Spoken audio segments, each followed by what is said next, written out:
안녕하세요. 분노 조절 장애 원인과 예방법 3가지에 대해서 말씀드리겠습니다. 분노 조절 장애란 무엇인가요? 공격성 및 충동성이 빈번하게 나타나는 정신질환 중 하나입니다. 의학계에서는 간헐성 폭발이라고도 부르는데요. 이것은 크게 2가지 유형으로 나뉩니다. 첫 번째는 재산과 관련된 문제 혹은 부부싸움처럼 일상생활에서 발생하는 사소한 일에 화를 참지 못하고 폭력을 행사하는 경우.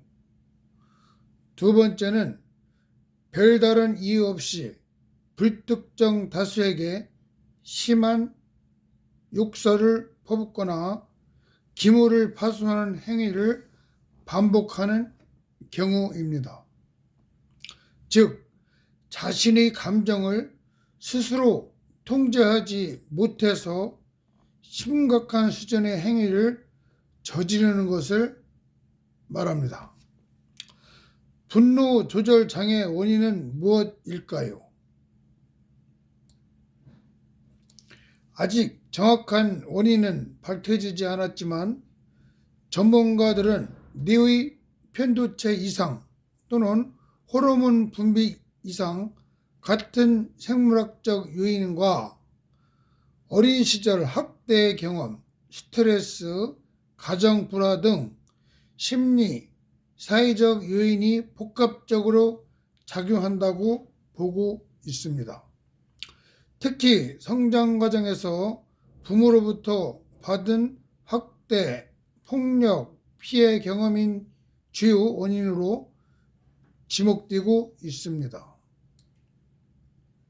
실제로 아동학대 가해자 10명 중 4명이 부모이며 전체 아동학대 사례 가운데 80%가량이 친부모에 의해 저질러지는 것으로 나타났습니다.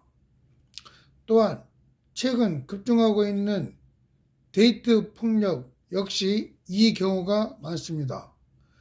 연인 사이에서도 상대방으로부터 신체적, 언어적 폭력을 당하면 자존감이 낮아지고 우울증 증세가 심해져 결국 이것으로 발전하는 것입니다.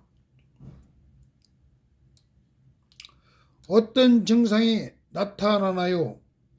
분노 조절 장애 원인에 의해서 일단 화가 나면 주체할 수 없을 정도로 극도로 흥분하며 폭언과 폭력을 휘두르게 됩니다. 하지만 겉으로는 멀쩡해 보이고 타인과의 관계도 원만해서 주변 사람들이 알아차리기 쉽지 않습니다. 따라서 가족이나 친구같이 가까운 사람에게서 이러한 증상이 나타난다면 주의 깊게 관찰해야 됩니다. 만약 갑자기 욱하거나 신경질을 자주 낸다면 닥터와의 이야기를 통해 케어를 받아야 합니다. 분노 조절 장애 원인 예방할 수 있나요? 먼저 규칙적인 운동과 취미 활동을 통해 스트레스를 해소하려는 노력이 필요합니다. 명상같이 심신을 안정시키는 활동도 도움이 됩니다. 두 번째로 혼자만의 시간을 갖고 충분한 휴식을 취하는 것도 좋고 카페인 섭취는 되도록 자제하도록 합니다. 마지막으로 단 음식 대신 과일이나 채소 위주의 식단을 구성하는 것도 좋은 방법입니다. 지금까지 분노 조절 장애 원인과 예방법에 대해서 알아보았습니다. 감사합니다.